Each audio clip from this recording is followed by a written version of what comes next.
there are bigger issues here than just like who how many cheap products we get, and we're also you see it in the way the economic system has been created in the world. It's like people are much more depressed. People are more like, we've created a consumer society that just leaves people feeling so empty without any um without any value, or any like passion, or just we just have people who are trying to like live the next dream, trying to Yeah. like one up somebody else, right? And it's so hyper, like very hyper capital society that just, and people who are for capitalism can bring up the point, oh, we have more millionaires, we've created more wealth, we've created more people who have houses, but to what cost? At Wait. what cost has that been to the world? Like, how many of those Syrians that have died, how many of the Uyghurs in China will care about that you've created more wealth than any other period in history when their kid and their family is dying? Like, I don't know how much will Congolese people think how many cell phones we've created and those Mm. jobs that have been created because of cell phones, when there are women and their children and their families being killed multiple times, time after time. Like, do they care about how many cell phones? Like, they just want to Right. live and have. And so what is our value for humanity? And I think that's the, and I think concretely we just don't, we have not agreed, and we don't say it enough about the value that we have for humanity. It just seems that values have been centered around the economic question. How many millionaires will we create? Everybody can be a millionaire. These are the questions that run around all the time, but never the value of like how do we contain and how do we calculate happiness, right? Yes. We always, we use the GDP to tell us about who are the most successful countries in the world, but I think actually counting like the happiest countries in the world and what they're doing, I think that's a way that we should actually um, be able to evaluate success in the world. What is it that those countries do to make their people happy? And I think that's how we should evaluate it. Like, the economic angle, of course, is important. Now, nobody's saying it's not, but it shouldn't be the only way that we evaluate what we deem valuable in the world. No, I completely agree. Like, and I think that's a perfect point to sort of wrap up this conversation and Mhm, pivot towards what we're going to talk about next week mhm, when it comes to the social contract and foundational questions.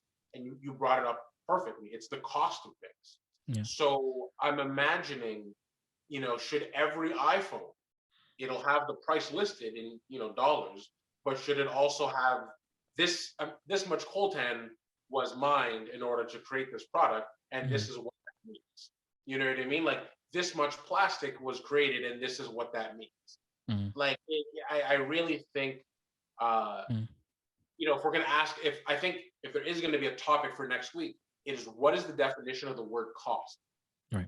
Because for so long, and I don't know about you, but the way I grew up, if you say, Charles, what is the cost? I'll say Mhm, 2.99, 5.99, 10. I'll give you mhm, a number. mhm, You know what I mean? But I'm not going to say this many liters of water consumed, this mhm, many kilometers traveled, this mhm, many, the carbon footprint of X or of Y. Like, it's mhm. like, for example, can you imagine if every airline ticket also had the carbon footprint Right. right attached to the financial cost of the ticket?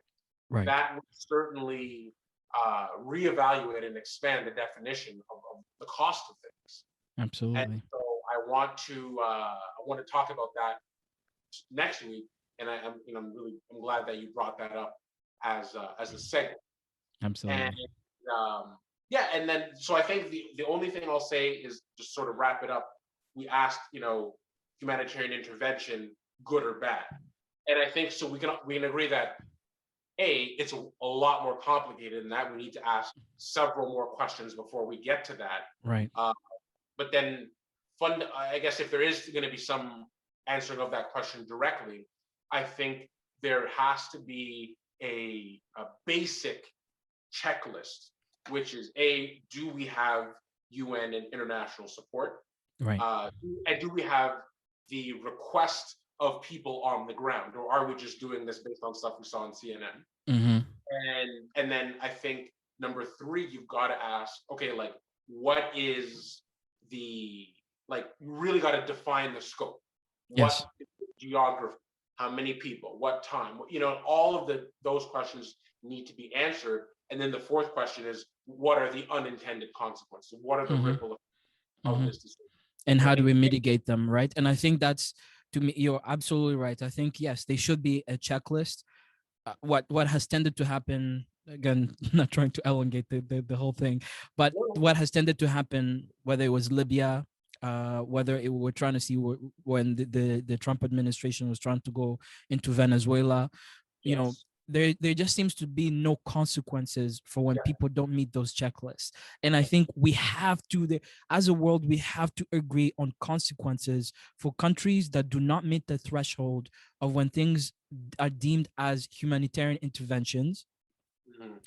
And what those consequences should be, they should be upheld. Like, no matter who you are as a big country, no matter how much money you donate to the United Nations, you should be held accountable. And if you don't want to be held accountable, then don't be part of the UN. I think to me that, I think if you don't want to be part of the UN, then fine, leave. But you have to meet these requirements. And I think that's a way to hold power accountable. We have to hold power accountable, or else we won't meet that threshold that we're just talking about. Absolutely. I think it can't just be like, oh no, like on to the next one. And we discussed this either last week or what have you, but we talked about like, what is the mandate of the UN, and should it be just, I was talking about, should it be just really good at service delivery in environmental disasters and whatnot? And I think the answer is yes. But if there was, like, if a 5-year-old were to walk up to me and say, Charles, what does the United Nations do? I think the answer should be, the United Nations determines if military action is justified or not. Yes. I think if there's going to be one purpose for its existence, is justifying or not certain military intervention, because I think we can all agree national sovereignty is so important that in order for us to violate the sovereignty of another nation's borders, such a high threshold has to be reached in order for that to be okay. And the only organization with the name recognition, the branding heritage, and the legitimacy to even discuss that, I think is going to be the UN. The UN, So I think if they should be really good at that and really good at air ambulances, and that should be what they do for a living. So absolutely, I agree. Sounds good. And we'll see everyone else next week. More questions, as Charles said, and look forward to hearing some of you in the comment section. Tell us what you think. Please do. Thanks, guys. All right.